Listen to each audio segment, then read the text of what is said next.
It is exactly 1 p.m. here in the nation's economic capital, Douala. You're watching the bilingual edition of the news on Canal de International. I'm accompanied by Robert Charlitok. Bon après-midi, Robert. Afternoon, Regina. Bon après-midi, mesdames et messieurs. Voici les titres, la une de l'actualité de la mi-journée.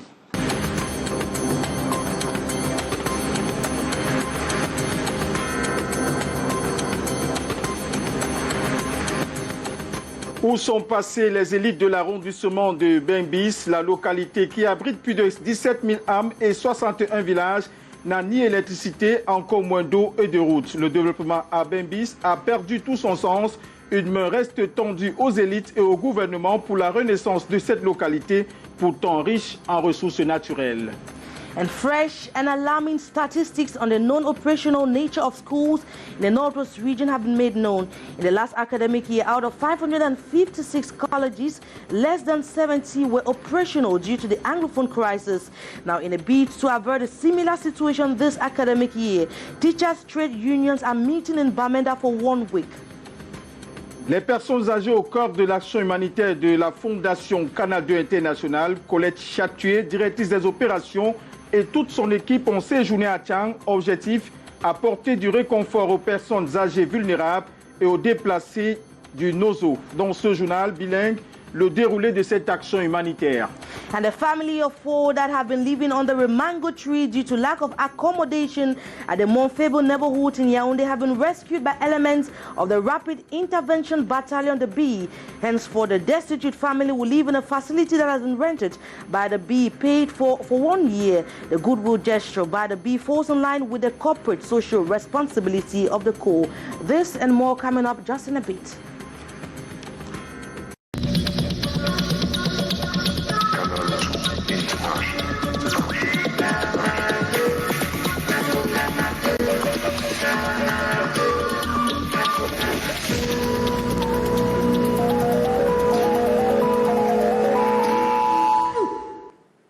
Une fois de plus, bon après-midi, mesdames et messieurs. Ouvrons cette édition de la mi-journée en allant découvrir l'arrondissement de Bembis où le mot développement perd tout son sens.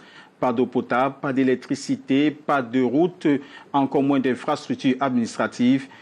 Pourtant, dans cette unité administrative sont regroupés une soixantaine de villages et plus de 17 000 âmes. Un cri d'alarme est lancé par le sous-préfet de la localité pour une action concertée des fils et des filles du village afin de sortir Bembis de l'oubliette. Emmanuel Kouita, Calvin Tekam nous donne ce reportage. Bembis, petite localité située dans le Djaïlobo, souffre d'un problème d'enclavement. Difficile d'évacuer à leurs occupations champêtres pour les populations, le prix du transport a quadruplé. Bembis à Cam 2 OM. Quand il pleut, c'est grave. Prendre la moto d'ici jusqu'en ville, c'est 3 000 francs.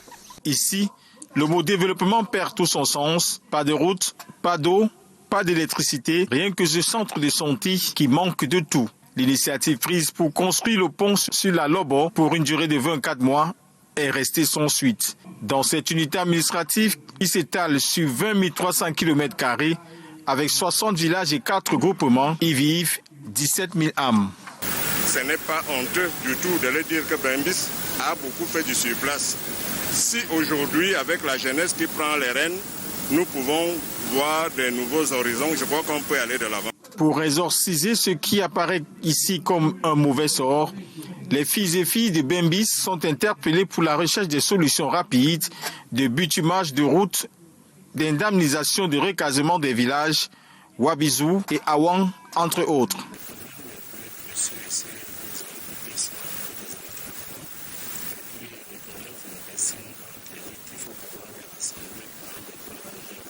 Une véritable lueur d'espoir pour ces populations dont la localité reste riche en ressources naturelles.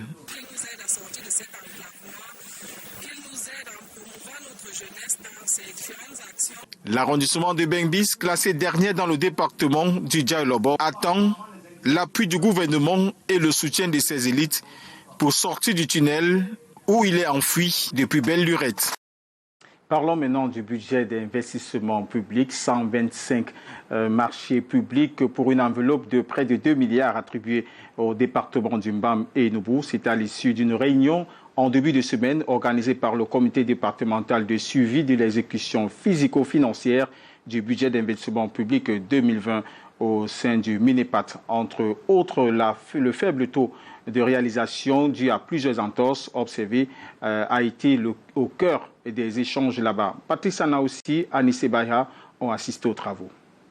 Le département du Mbam-et-Nobo reste un vaste chantier tant sur le plan des infrastructures que de l'approvisionnement en eau potable et en électricité. Le comité départemental de suivi de l'exécution physico-financière du budget d'investissement public BIP 2020 s'est réuni en début de semaine pour apporter de nouvelles idées et booster les maîtres d'ouvrage sur son exécution dans le Mbam et Nobo. Le département a bénéficié de 125 marchés publics pour une enveloppe de près de 2 milliards de francs CFA. L'état d'avancement des travaux reste peu rassurant. 111 travaux ont été lancés, 96 attribués avec un taux de réalisation de 19%. La séance de travail s'est tenue à la délégation départementale du ministère de l'économie, de la planification et de l'aménagement du territoire, présidée par l'honorable François-Xavier.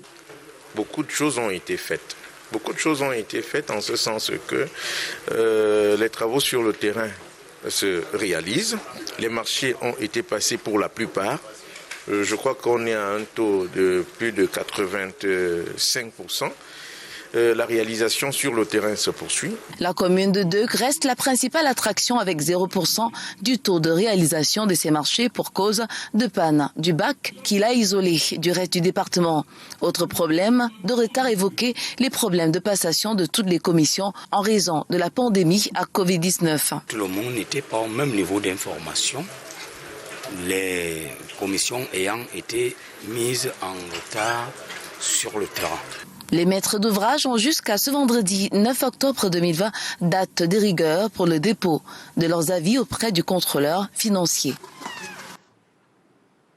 Parlons maintenant du vivre ensemble et du développement local. Les chefs traditionnels de l'arrondissement de Melon s'invitent dans la proposition du vivre ensemble. Ils viennent de suivre une formation à cet effet, initiative au cours de laquelle ils se sont imprégnés davantage de la notion de gouvernance locale. Les précisions dans ce récit de Vanessa Mela-Kamdem et d'Eva Rionda. Raviver la flamme du vivre ensemble auprès des populations. Mission assignée au chef de 3e degré de l'arrondissement de Melon à travers ce séminaire sur la bonne gouvernance. Monsieur le sous-préfet, si vous n'étiez pas une autorité administrative, les autochtones de Melon diront qu'ils veulent un sous-préfet Mbo ici. Oui, ils allaient dire qu'ils ne veulent pas un allogien sous-préfet ici. La réussite de cette mission est menacée par des difficultés du quotidien, notamment le manque de collaboration entre circonscriptions. Nous, les chefs, il y a un délinquant dans un village. Avant, quand on venait signaler aux autorités administratives qu'il y a telle personne, eux ne s'en occupaient pas. En promettant de résoudre ces problèmes, le sous-préfet de Melon a par ailleurs rappelé les manquements observés chez ses chefs traditionnels. Question de les rappeler à l'ordre. Le chef seconde l'autorité administrative dans l'accomplissement de ses missions. Mais à Melon, on se rend compte que les chefs préfèrent faire le conspiratisme. On vous saisit pour la sensibilisation relativement au Covid. Sur le terrain, les actions ne sont pas menées. L'efficacité des 3 heures de formation effectuées ici ne pourrait être appréciée que dans les prochains jours. À l'ouest du Cameroun, les responsables du centre de formation et d'apprentissage étaient réunis à Bafoussam afin de trouver des stratégies d'encadrement des apprenants dans un contexte dominé par la crise sanitaire et dans un contexte dans un développement à partir de la base. Les détails de cette sectorielle de formation professionnelle avec Walter Bertrand et Dimitri Kwete. La formation professionnelle à l'aune d'un cadre réglementaire rénové et la résilience à la crise sanitaire, c'est le thème qui a polarisé l'attention de plusieurs responsables de centres de formation et d'apprentissage opérant dans près de 95 filières tant privées que publiques dans la région de l'Ouest ce jour, lors de la réunion sectorielle des responsables emploi et formation professionnelle consacrée à la rentrée pour le compte de l'année 2020-2021. Nos centres de formation puissent s'arrimer aux mesures prises par le gouvernement, à savoir la distanciation dans les salles de classe, à savoir également le lavage systématique des mains avant l'entrée dans les salles de classe et aussi le port de masques. La formation professionnelle est à la base du développement de notre pays. Qu'ils sont à la base du développement de notre pays. C'est à travers eux que les menuisiers, les plombiers, les autres petits métiers sont créés. Et c'est ces créations qui créent à leur tour l'emploi. Donc nous avons ces défis de création de l'emploi dans un contexte de Covid.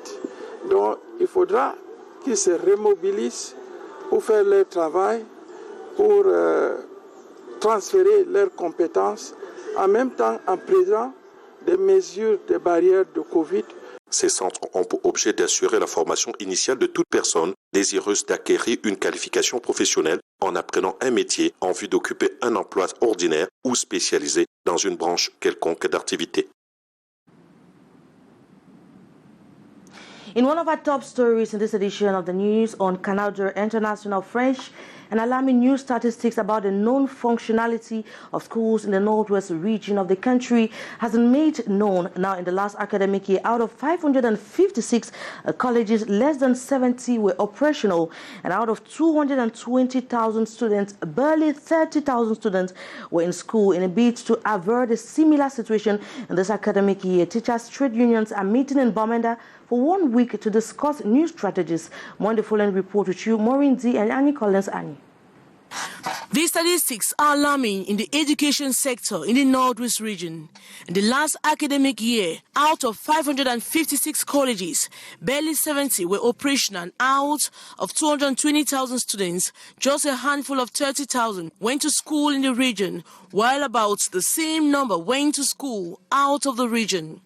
This means about 160,000 others could not be accounted for. All this is as a result of the long-drawn security crisis plaguing the Northwest region. In a bid to reverse the trend, the Cameroon Education for All Network and the Cameroon Teachers Trade Union, in collaboration with others Teachers Trade Union, have begun a 1-week workshop in Bamenda, opened by the regional delegate for secondary education this Thursday. National issues can always be resolved, and they are being resolved, no doubt.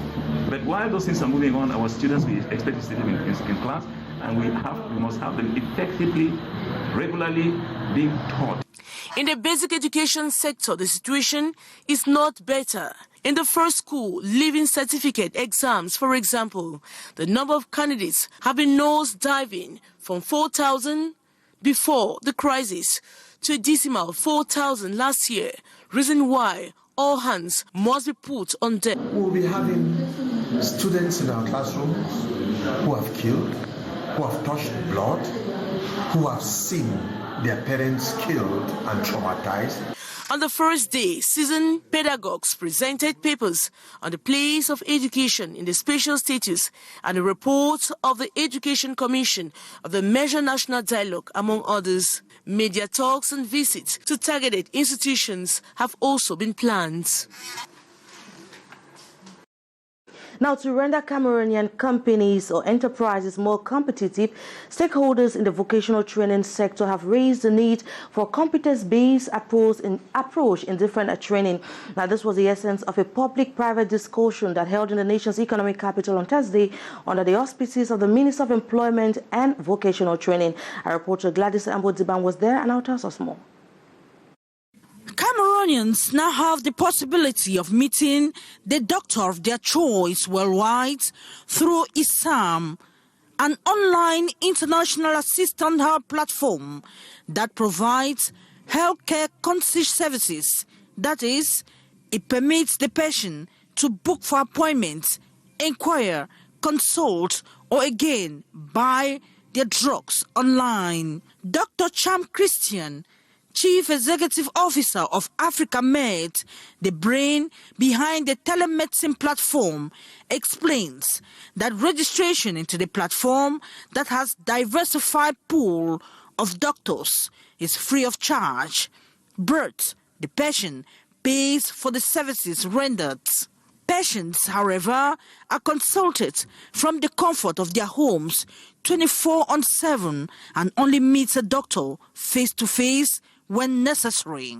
This platform also helps doctors from losing their patients' data, secure their confidential health documents, and seek the expertise of other specialists. The advantage of this platform is equally extended to insurance companies as it helps them to optimize medical regulations, care for insured patients, and reduce unjustified health evacuations. To have access to the platform, therefore, entails having access to the internet, raising questions on how feasible it would be, especially as the internet penetration rate is still low in Cameroon. ISAM, it should be noted, works in partnership with some hospitals in Cameroon. We apologize for that little mix-up. That was rather a report about a new telemedicine platform that has been launched here in the nation's economic capital, Douala, known as the ISAM platform that will henceforth permit a patient-doctor consultation across Cameroon. We'll now bring you this report about how Cameroonian enterprises are trying to be more competitive. And for this to happen, experts in the vocational training sector have called for the need to more competence-based approach in learning in schools and other vocational training centers. Now, a public-private partner discussion took place here in the nation's economic capital under the auspices of the Minister of Employment and Vocational Training. Once again, Gladys Ambotiba. Vocational training in Cameroon is still faced with challenges as trainees still acquire inadequate practical knowledge that limits them from the job market. Should put companies in front or in the middle of the vocational education system. For example, find a way how to promote, how to encourage companies to engage themselves in the vocational training. Because till now, the vocational training is still like only school training, but not so much practical. This public-private discussion in Douala this October 8, 2020 on the law governing vocational training in Cameroon and its implementing instrument gave stakeholders the opportunity to discuss ways through which they could improve the standards of training and promote competitiveness of enterprises. The president of the Employers Cartel, JICAM, Celestin Tawamba, used the occasion to lambast government's bad governance in the management of projects that has stalled progress in the sector. I just came here to seek their commitment, their involvement, and to inform us, to let us know the kind of problem they are confronted with and for which they don't have a solution. And all the problems raised by the president of GCAM, I think that those problems will also find solution. The Minister for Employment and Vocational Training, Issa Chiruma Bakari, reassured the private sector of government support and urged them to invest in competence development. Now, early testing has been identified as one of the best ways to avoid a glaucoma, which painlessly leads to blindness. Now, to this effect, a sensitization workshop and massive testing was organized by the Ministry of Public Health on the occasion of the World Sight Day. Our reporter Beatrice Ngamo and Luke Vondo were at that ceremony and brought back this report. Glaucoma is a group of eye condition that often ends in blindness without any warnings. Occurs when the nerve connecting the eye to the brain is damaged, usually due to high eye pressure. Statistics from hospitals in Cameroon says some 6% of persons suffers from this disease. Silent killer, especially as it is not painful. We have been working since 20 years to alleviate the burden of blindness. The appeal these days for the population to go for the test, as even children are not left out. Prevention is the key, as it can be avoided. We have 2 billion of people on the world who have blindness. Of these 2 billion, 1 billion can be avoided. Glaucoma is an inherited illness common with short-sighted and diabetic persons. Concerted efforts by all partners imperative for the fight to be effective. The launch of the sensitization and test campaign by Public Health Ministry on this World Sight Day, commemorated every second Thursday of the month of October, is to create national awareness about vision impairment and blindness, especially as the maximum of population suffering from eye diseases worldwide can prevent this with right measures. You have achieved some results, and now you have to go further in the actions and continue the fight. This year's World Sight Days under the theme Hope in Sight. Suivant cette édition bilingue en allant vivre à Ngaoundéré, la mini-foire organisée par la délégation régionale du commerce de l'Adamawa. C'est une tradition là-bas pour permettre aux parents de payer des fournitures scolaires à des prix raisonnables en cette période où l'inflation et rentrée scolaire vont de pair. Samé Baha, Abdulaziz Dewa pour les précisions. Dans un état de quiétude, les visiteurs serpentent des étals. À la mini-foire de Ngaoundéré, les produits exposés sont au-delà de l'attrait, une volonté de résoudre l'épineux problème d'inflation à la rentrée scolaire. Le ministère du Commerce, comme dans ses missions régaliennes, accompagne cette communauté éducative en organisant, n'est-ce pas, les ventes promotionnelles que vous venez d'observer dans nos locaux. Des fournitures scolaires aux denrées alimentaires, tout y est au prix inhabituel. Un stand pour les cahiers et ici c'est la nourriture.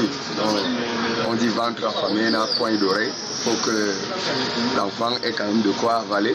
Nous ne voulons pas que les enfants restent au quartier pour cause de peut-être cahiers. Le parent n'a pas assez d'argent pour les cahiers, le parent n'a pas assez d'argent pour les sacs. Donc on laisse un peu tout à vide prix. La mini-foire porte l'estampille de la délégation régionale du commerce de l'Adamawa. Les parents sont les premiers satisfaits. J'ai commencé par faire les premiers achats ailleurs où les cahiers de 300 pages, le paquet de 5 coûtait 3750. Ici, j'ai trouvé ça à 3000. J'ai pris le riz et le spaghetti, le beurre, le cahier. Donc, j'ai fait tous les achats ici, c'est bon. Ce n'est pas mal. Jusqu'à la fin du mois de novembre, les habitants de Ngaoundéré sont appelés à refouler les limites de la sous-scolarisation. À la portée de toutes les bourses, chaque enfant aura droit à son carton.